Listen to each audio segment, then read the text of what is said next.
Bonjour à tous et à tous, bonjour à tous les suiveurs et à tous les inconditionnels de Grégoire Omnisso. Bienvenue dans ce week-end des Lions du Sénégal. Am na Lions yoo xam ne commencé na seen championnat yi ñenn ñi ñu doon jouer ay matchs amicaux le vendredi, jeudi et le samedi et même le dimanche. Gis nañ ne donc Crystal Palace dañoo door Bristol City 5-0 donc Crystal Palace bu Cheikh Kouyaté mi nga xam ne actuellement muy en vacances moo door Famara Diédhiou ak Bristol 5-0 donc Famara Diédhiou était titulaire donc sur le front de l'attaque donc de Bristol City donc Cardiff-Nice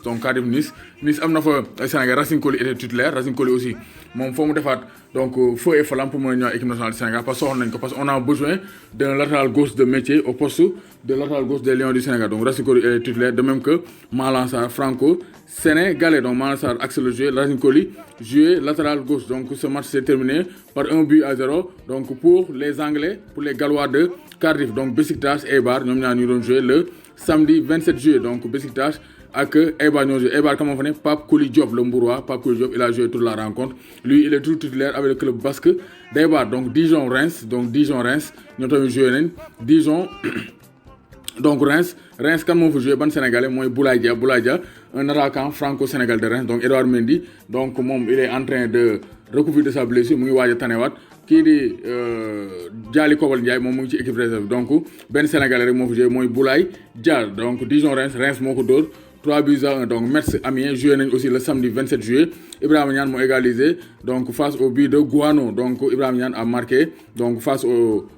Amiens de Moussa Konaté toujours en vacances donc gis nañ Ibrahima Niane il démarre bien cette saison donc Porto Monaco moo ko dóor 1-0 donc Porto Mawdoulou Ndiaye n'était pas sur la feuille de match fële ci Allemagne deuxième division première journée Dynamo Dresden bu Moussa Koné titulaire sur le front de l'attaque des Allemands de Dynamo Dresden donc Nuremberg moo leen fekk ci dóor leen 1-0 donc mauvaise donc entame de saison pour Moussa Koné ancien attaquant de Dakar Sacré-Cœur donc Le Mans bu Ousseynou Cavani Diagne moo doon joué ak Racing Club de Lens donc première journée Ligue 2 français donc gis nañ ne foofu aussi am na Sénégalais yu joué comme Yannick Gomis est titulaire donc mais il n'a pas marqué donc il a participé à la victoire donc lensoise 2-1 face au Mans de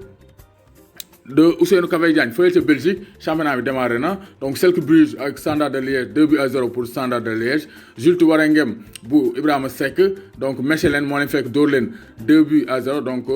Ibrahima Seck est titulaire au niveau du milieu terrain de Jules Waregem donc Mouscron Pelluels moo dóor Saint-Truiden 1-0 Was Beveren moo dóor donc Bruges moo ko fekk dóor ko 3-1 donc Antwerp aussi moo gagné le club de Abdoulaye Seck Aboutal donc il a battu donc son adversaire donc dans ce début de championnat donc gis nañ ne quand même Ibrahima Seck est titulaire donc avec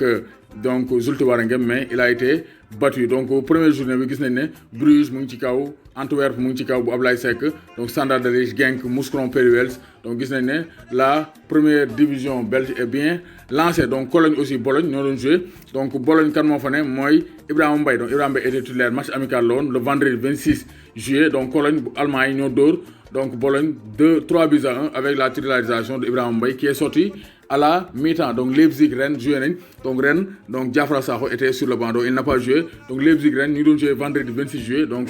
Leipzig moo dóor Rennes 2-0 donc là loolu moo nekkoon les performances des Lions du Sénégal durant ce week-end de football.